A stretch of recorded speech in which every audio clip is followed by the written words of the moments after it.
Bonjour à tous, bienvenue à notre webinaire sur les motifs de rejet. Ce webinaire vous sera présenté par Mélanie Leblond, Bonjour à tous. Mylène Hérizet Bonjour. et moi-même, Odivon. Nous faisons partie du pôle relations employeurs de la Caisse primaire d'assurance maladie de Seine-et-Marne. Nous vous souhaitons un bon webinaire.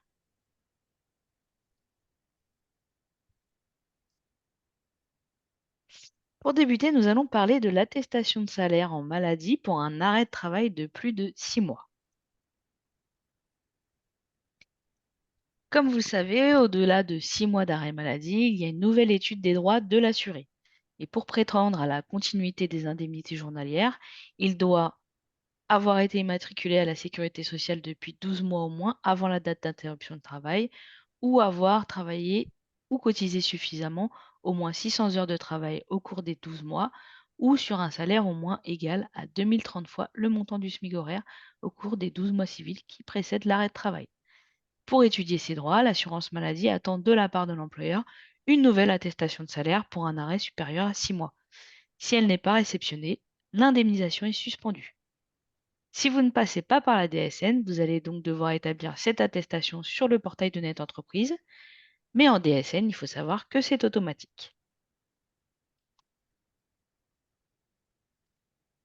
En DSN, dès lors que vous n'avez pas renseigné de date de reprise de votre salarié dans votre logiciel de paye, le système va considérer que votre salarié est toujours en arrêt de travail et il va reconstituer automatiquement à la caisse une attestation de salaire pour un arrêt au-delà de 6 mois. Quand votre salarié a bien un arrêt de travail au-delà de 6 mois, c'est automatique, donc vous n'avez aucune action à effectuer. Par contre, et c'est là que nous attirons votre attention, si votre salarié reprend le travail, il faut bien penser à indiquer une date de reprise dans votre logiciel de paye. Puisque si vous n'indiquez pas cette date, le système va nous transmettre automatiquement une attestation de salaire de plus de 6 mois, qui sera donc rejetée puisque la caisse n'en aura pas besoin. Donc c'est un envoi inutile pour la caisse et un compte-rendu négatif pour vous. Donc pour éviter ces charges de travail supplémentaires pour la caisse et pour vous-même, pensez bien à indiquer cette date de reprise. Alors, on va poursuivre avec le motif de rejet concernant le dernier jour de travail. Donc, celui-ci est très important puisqu'il détermine le point de départ de l'indemnisation, l'étude des droits et les salaires de référence pris en compte pour le calcul de l'indemnité journalière. Donc, on n'a pas repris tous les cas possibles, mais ceux pour lesquels nous avons un nombre important de rejets, donc les cas les plus fréquents. Donc, en pratique, si votre salarié n'a pas travaillé le jour de l'arrêt, le dernier jour de travail se situe la veille de la prescription. Donc on a un exemple. Mon salarié est absent le lundi 15 février au matin pour maladie. Le dernier jour travaillé est le dimanche 14 février. Si votre salarié a travaillé le jour de l'arrêt, le dernier jour de travail se situe le jour de la prescription. Donc on a un exemple. Mon salarié a travaillé le 15 février. Son médecin lui prescrit un arrêt à compter du 15 février. Donc dans ce cas-là, le dernier jour travaillé sera donc le 15 février. Deux points d'attention comme vous pouvez le voir à l'écran. Toute journée de travail commencée n'est pas indemnisable par la caisse d'assurance maladie. Et les congés sont assimilés à du travail effectif, donc sont des derniers jours de travail éventuels. Donc le dernier jour de travail en cas d'enchaînement des risques. Donc là, on a un arrêt maladie suivi d'un congé pathologique de grossesse, puis de nouveau un arrêt maladie, et enfin un congé maternité. Donc un exemple, un arrêt maladie du 15 mai au 25 mai, suivi d'un congé pathologique du 26 mai au 8 juin, de nouveau un arrêt maladie du 9 juin au 25 juin, et un congé maternité à partir du 26 juin. Donc le dernier jour de travail pour tous les arrêts, dans ce cas-là, ce sera le 14 mai, puisqu'il n'y a pas eu de reprise entre chaque arrêt. Donc quel que soit le risque, le dernier jour de travail ne change pas, tant qu'il n'y a pas eu de reprise. Par contre, l'employeur doit réaliser un nouveau signalement ou une nouvelle attestation de salaire lors d'un changement de risque. Le dernier jour de travail suite à une reconnaissance de la maladie professionnelle. Donc concernant ce dernier jour de travail, lors d'une reconnaissance d'une maladie professionnelle, on a beaucoup de rejets, donc concernant ce motif. Donc le salarié, au départ, il a un arrêt maladie. Il déclare une maladie professionnelle pendant cet arrêt. La caisse reconnaît la maladie professionnelle et procède à la régularisation de l'arrêt. L'employeur reçoit un courrier et en parallèle, on demande une attestation de salaire au risque maladie professionnelle pour régulariser. Donc, dans notre exemple, le salarié a un arrêt maladie du 30 janvier au 7 juillet. La maladie professionnelle est reconnue en date du 23 juin. Donc, l'attestation de salaire en maladie professionnelle doit indiquer en dernier jour de travail le 29 janvier 2024 et non le 22 juin. Donc, l'attestation de salaire doit indiquer le même dernier jour de travail que la maladie et attention également aux dates de subrogation qui doivent être identiques.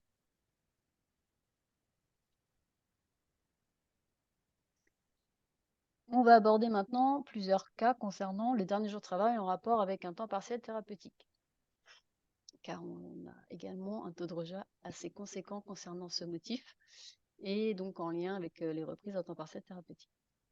Donc lorsque la reprise à temps partiel pour motif thérapeutique suit immédiatement un arrêt à temps plein, le dernier jour de travail, c'est donc celui de l'arrêt à temps plein qui précède. Donc dans notre exemple, le salarié a un arrêt à temps plein du 7 septembre au 14 décembre, puis un arrêt à temps partiel, une reprise à temps partiel thérapeutique du 15 décembre au 31 décembre. Donc dans ce cas-là, le dernier jour de travail sera le 6 septembre, celui de l'arrêt à temps plein. Donc le 6 septembre, tant pour l'arrêt à temps plein que pour l'arrêt à temps partiel.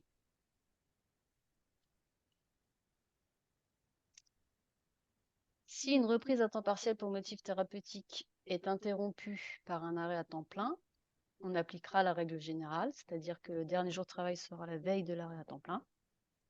Donc là, dans notre exemple, on a un arrêt à temps plein du 7 septembre au 14 décembre, suivi d'un arrêt pour temps partiel thérapeutique du 15 décembre au 31 décembre. Donc pour ces deux arrêts-là, le dernier jour de travail sera le 6 septembre. Ensuite vient un arrêt à temps plein du 1er janvier au 10 janvier. Donc pour celui-ci, le dernier jour de travail sera le 31 décembre, qui correspond à la veille de la prescription, puisqu'avant cet arrêt, il y aura eu une reprise à temps partiel.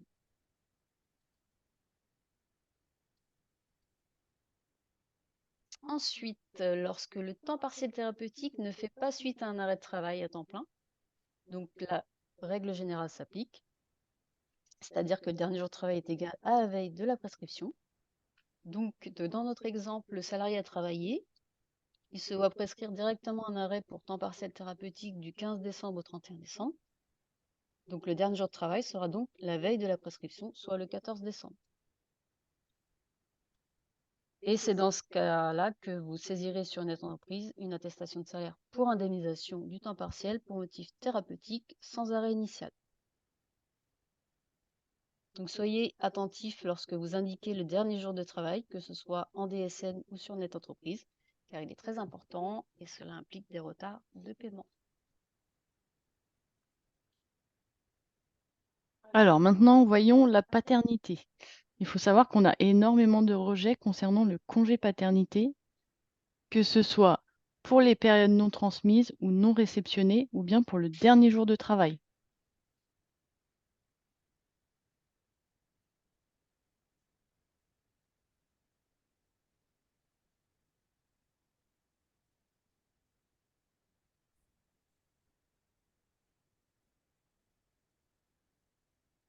Donc, on va vous faire un petit rappel au niveau de la réglementation. Donc, le congé paternité peut être pris en une seule fois ou bien fractionné jusqu'à 3 périodes maximum. Donc, la première période dite obligatoire est de 7 jours minimum, donc les 3 jours employeurs et les 4 jours de la caisse primaire d'assurance maladie. Pour chaque autre période, la durée est de minimum 5 jours.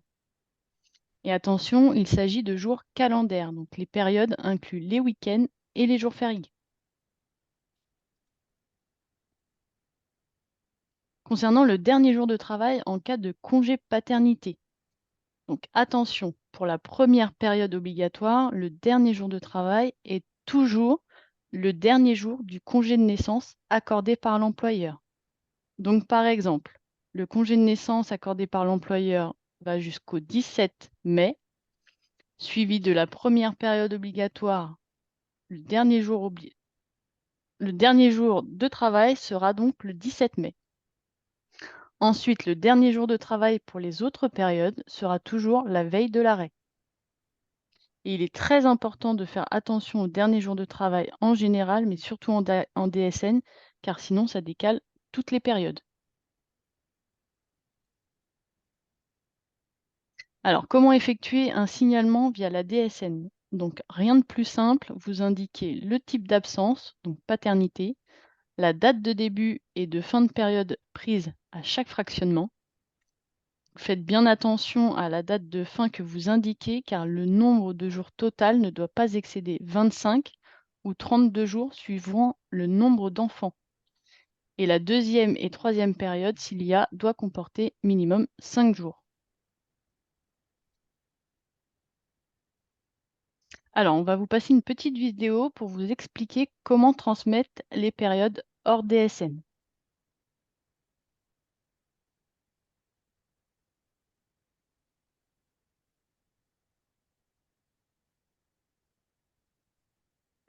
Pour les entreprises qui n'utilisent pas la DSN, vous devez établir l'attestation de salaire par Net Entreprise et nous transmettre obligatoirement en parallèle les périodes de congé paternité prises par votre salarié, et ça via le compte entreprise. Donc pour ce faire, vous devez vous connecter à votre compte Net Entreprise, puis vous cliquez sur la pastille Compte entreprise.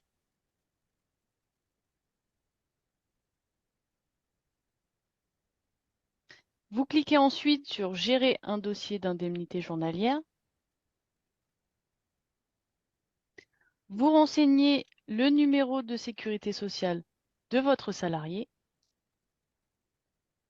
Vous indiquez la nature de l'absence, donc paternité, accueil de l'enfant. Vous renseignez le dernier jour de travail. Donc pour rappel, le dernier jour de travail pour la première période, c'est le dernier jour du congé employeur. Et pour les autres périodes, c'est la veille de chaque période. Vous renseignez ensuite l'origine de l'attestation de salaire, donc DSIJ issue de saisie Net Entreprise. Vous répondez à la petite question, souhaitez-vous déclarer les périodes de fractionnement du congé paternité? Donc oui. Le système reprend automatiquement la date que vous avez indiquée en dernier jour de travail. Vous saisissez la date de fin de la période, donc par exemple le 26 février 2024. Le système calcule automatiquement le nombre de jours déclarés et le nombre de jours restants. Cela vous indique que la période saisie est conforme et vous pouvez ensuite valider.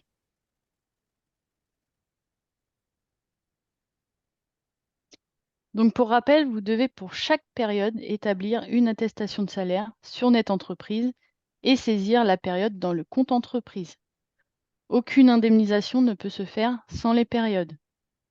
Et à savoir que le service Dépôt-Fi est fermé depuis le 20 juin. Maintenant, on va vous parler du salaire rétabli. Donc, dans le cas où votre salarié n'a pas travaillé de façon continue pendant la période de référence, le salaire peut être reconstitué comme s'il avait travaillé pendant toute la période. Donc, les situations qui permettent de rétablir le salaire sont par exemple la nouvelle embauche, l'arrêt maladie, maternité, paternité, accident du travail, le chômage partiel ou involontaire, les congés non payés, etc. En revanche, vous avez d'autres situations qui ne donnent pas lieu au rétablissement de salaire, donc par exemple pour une absence non payée et non autorisée, ou bien la journée de solidarité.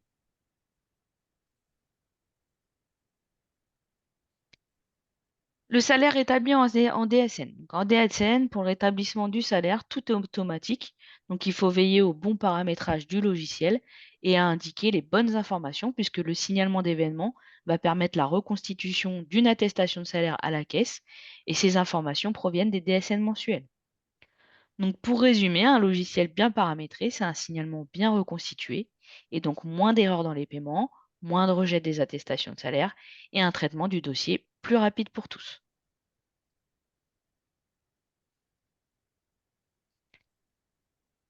Le salaire rétabli sur Net Entreprise. Donc là, on est dans le cas de la maladie. Donc lorsque vous ne passez pas par la DSN, vous allez saisir l'attestation de salaire sur Net Entreprise. Donc là, vous allez remplir vous-même les informations concernant le salaire établi. Donc pour la maladie, ce sera à l'étape 5, donc l'étape des salaires de référence, 2 sur 2. Donc vous avez un exemple à l'écran. À l'étape 1 sur 2, on a indiqué que le salarié n'a perçu que 350 € puisqu'il a eu une perte de salaire à cause d'une absence. Comme cette absence donne lieu à rétablissement, on sélectionne le motif. Donc là, par exemple, il a eu une perte de salaire à cause d'un arrêt maladie. Et on indique le salaire établi, c'est-à-dire le salaire qu'il aurait dû percevoir sans cette absence. Pour les risques professionnels, c'est le même principe, sauf que là, ce sera à l'étape 3 sur 3 des salaires de référence. Donc à l'étape 1 sur 3, vous indiquez le montant perçu.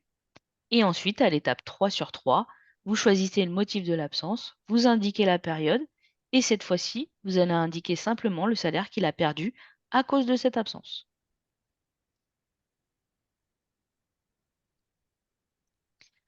En cas de nouvelle embauche, il faut savoir que pour le risque professionnel, vous rétablissez comme pour n'importe quelle absence autorisée, donc peu importe le mois de l'embauche. Par contre, pour le risque maladie, il faut retenir que le salaire établi ne s'applique que sur le mois de l'embauche. Donc on vous a mis un exemple à l'écran. Si votre salarié a été embauché au mois de décembre et qu'il a un arrêt en janvier, lorsque vous allez indiquer les salaires pour la période de référence, vous allez indiquer 0 € pour octobre, 0 € pour novembre, et par contre pour décembre, donc s'il a été embauché par exemple le 15 décembre, vous allez rétablir. Donc vous indiquez le montant perdu et le montant rétabli au motif nouvelle embauche. Et encore une fois, on vous rappelle qu'en DSN, tout est automatique, donc vous n'aurez pas à saisir ces informations, donc n'hésitez pas à utiliser la DSN. Alors maintenant, nous allons voir l'importance de ne pas faire de doublons. Donc on voulait vous rappeler que lorsque vous effectuez vos attestations de salaire, elles doivent obligatoirement toutes comporter le même numéro SIRET. L'utilisation de différents SIRET entraîne des retards de prise en charge des dossiers et provoque des paiements erronés. Donc, comme vous pouvez le voir à l'écran avec le schéma de droite, lorsqu'il s'agit d'une entreprise avec centralisateur, c'est-à-dire un site qui déclare pour tous ses établissements, c'est le centralisateur qui doit transmettre le signalement ou l'attestation. Il ne doit pas y avoir d'intervention de la part des autres établissements dans le processus. Donc, dans notre exemple, l'établissement C est le centralisateur. Il est l'unique déclarant pour transmettre les attestations ou signalements. Les établissements A et B ne doivent pas intervenir avec leur numéro SIRET.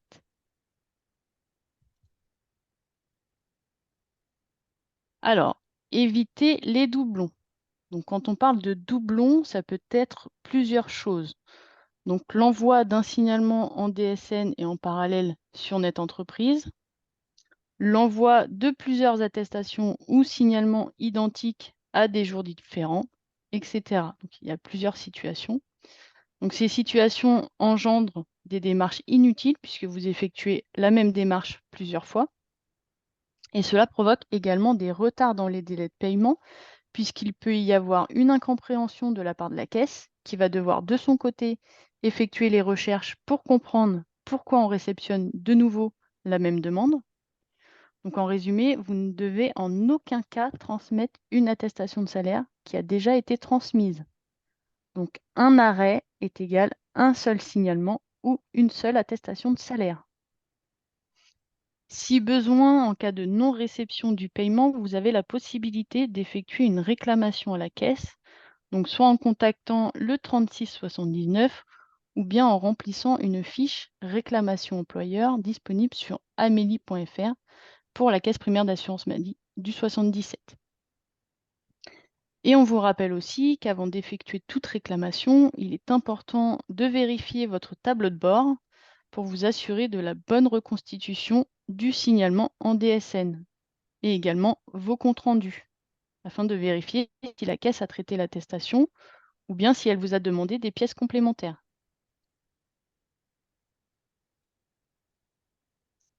Alors, on va poursuivre avec les comptes rendus négatifs en lien avec des erreurs de subrogation.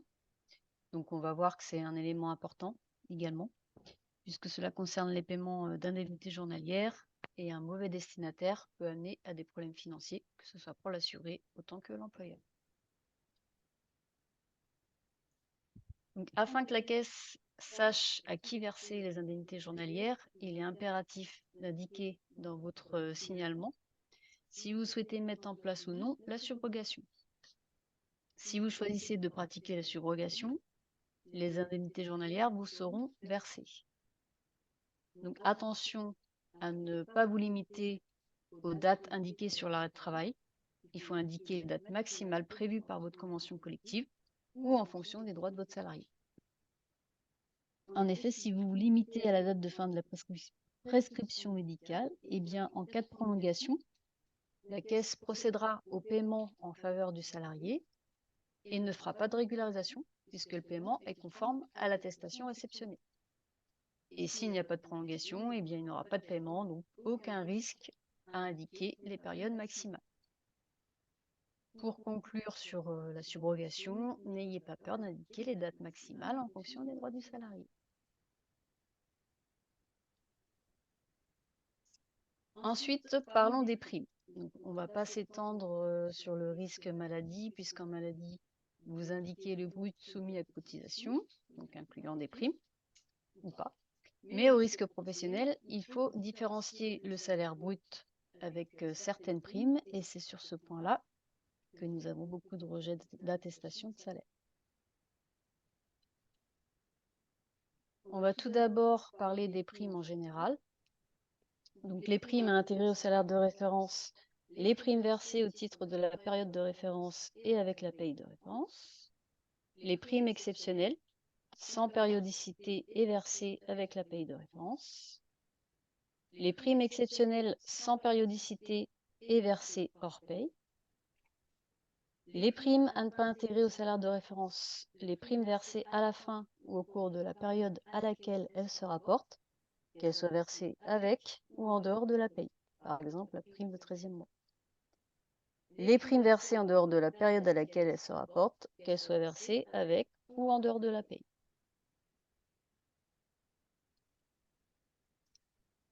Alors les primes en DSN, donc en DSN, le système il va rechercher dans le logiciel de paye les blocs concernant les primes pour les reconstituer. Donc à l'écran, on vous a repris les deux blocs concernés. Les primes en DSN, donc ça fonctionne automatiquement, mais on a constaté des rejets donc liés aux primes et souvent ces anomalies sont souvent dues à des erreurs de paramétrage de vos logiciels. Donc dans ce cas-là, on vous invite à revenir vers nous si vous constatez des erreurs concernant les éléments de prime suite à des comptes rendus négatifs. On sait que vous n'avez pas le visu sur la reconstitution de votre DSN, donc n'hésitez pas, si besoin, on vous enverra une copie et vous pourrez à ce moment-là donc vous rapprocher de votre éditeur de logiciel afin de résoudre le problème. Donc, les primes sur Net Entreprise, donc c'est en fonction de la nature de la prime, comme dit précédemment. Donc, vous devrez donc soit l'inclure, à l'étape 5, 1 sur 3, soit l'indiquer à l'étape des primes, donc à l'étape 5, 2 sur 3, en précisant la date de versement de cette prime, sa périodicité et le montant qui s'y rapporte.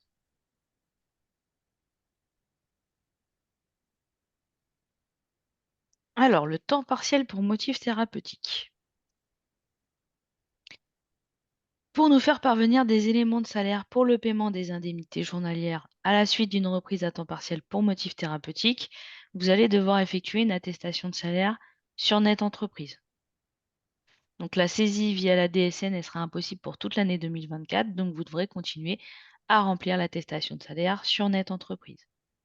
Donc vous devrez saisir chaque mois ou à terme échu. Vous devez bien respecter l'ordre chronologique des saisies, donc s'il y a un enchaînement entre temps plein, temps partiel, etc. Et indiquer la période stricte du temps partiel thérapeutique. Donc on vous a mis un exemple, si vous avez un salarié à temps partiel thérapeutique du 15 avril au 25 juin, vous nous transmettez une attestation de salaire pour la période du 15 avril au 30 avril, donc on débute bien au 15, une attestation de salaire pour la période du 1er mai au 31 mai, et la dernière pour la période du 1er juin au 25 juin. Les modalités de saisie. Donc là, on est dans le cas de la maladie. Donc c'est l'étape 5 des salaires de référence. Et donc là, pour la maladie, vous allez devoir indiquer la période de temps partiel concernée, donc qui peut correspondre à un mois complet ou à quelques jours. Donc il faut bien indiquer la période stricte. Et dans les salaires de référence, vous indiquerez uniquement le montant de la perte de salaire au titre du temps partiel thérapeutique pour cette même période.